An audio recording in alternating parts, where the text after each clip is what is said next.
So, nissan Qashqai, front brake pad replacement and front disc replacement. Take the cap off the bottle. Undo. 1, 2, take the caliper out of the way. Undo 3, and the bottom one of that. 4, take brake caliper off. 5, little grub screw there, talks 30. Take that off. Pistol out of the way, brake disc on there, give it a tappy tappy from the back, and you'll knock it off the hub. Clean the face of the hub up once the disc is off.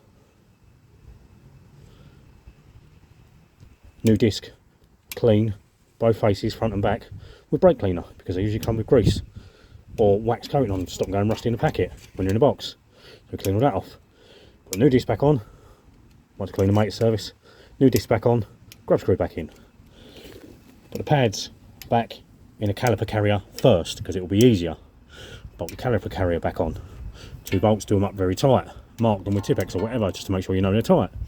Then wind back the piston in the brake caliper, so it's all the way back. A pair of grips I normally use, but you should use a wind back tool to do it properly. That's done.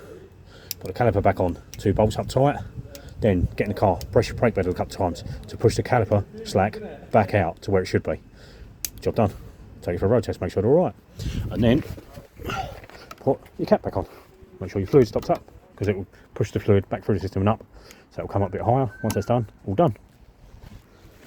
So, caliper screws are off, caliper is off and out of the way. So now we're going to do 1 and 2 bolts to take this carrier out of the way. Okay, so caliper carrier is now off, 2 bolts, and there's our brake pads in the carrier. So we're going to take these out in a minute and place them. We're going to hit this disc from the back and knock it off the hub. We're going to do it a couple of taps, turn it around, a couple of taps, turn it around until it pops off. So there's our disc. There's a rust lip that's hitting against. That's why we're changing them. Look, same on the inside, hits on the rust lip. Okay, so we're changing them.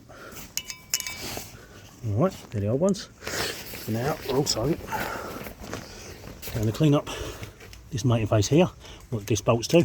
That's just nice and flat and clean. So we'll do that next. So we cleaned up our mating surface as best we can. We won't get it spotless, but we can get it pretty clean. That's just brake cleaner drying off there, so clean it off with brake cleaner.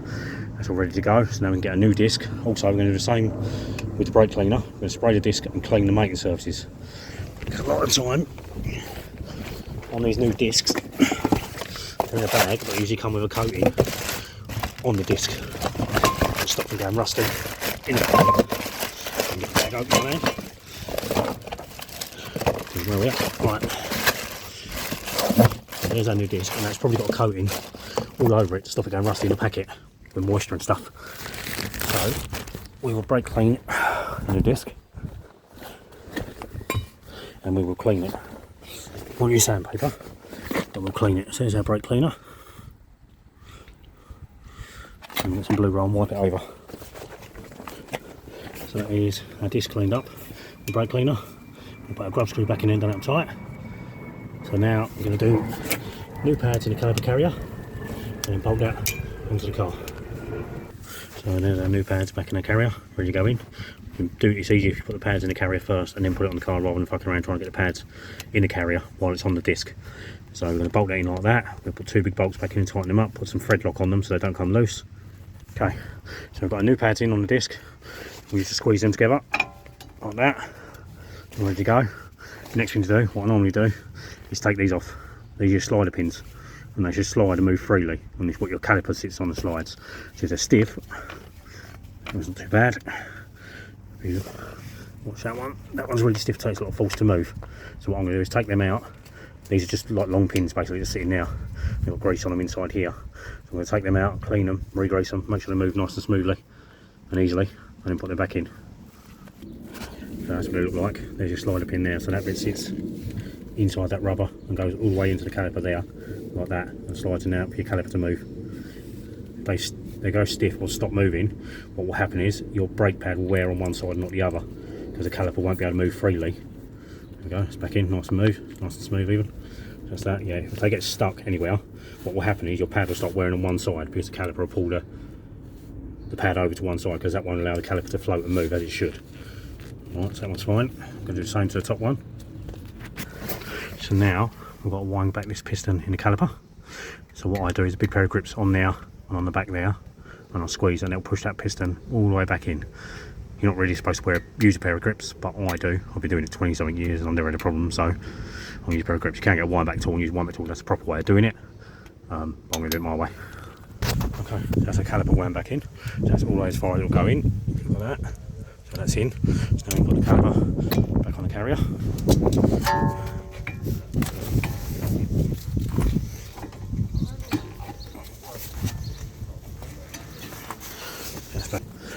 That's caliper on. And we'll bottle it up, 1, 2. They're all tight. So now the last thing to do is push the foot on the brake a couple of times to make sure it goes solid, because we're going to push this piston back out to make the pads touch the disc, so we know there's no slack in the system when the person comes to pick it up. So that's it, all done. New discs, new pads. Push foot on the brake a couple of times to push the pistons back out so they meet. Take up all the slack in the system. All I've got to do, put the cap back on a reservoir, like that. If you had a full up reservoir before and you did the brakes, it will push the fluid up and out. So if you look there, that's right at the top there, that blue thing. So we're bang on level. And that's it. Job done. Put the wheels back on. And all I do is I torque up the wheel bolts. Don't be a knob and use a gun and just gun them on, because next time the person gets a punch or something, they won't be able to get the wheel off and change the wheel. Stuck by the side of the road. And that's what you see a lot of times at tyre shops.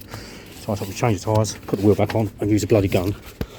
And they gun the wheel bolts up as tight as they can with a gun, and then no one else can get them undone again. Especially the locking wheel nut as well. They've got a torque setting for a reason. That's why I always torque my wheels up when I put them back on.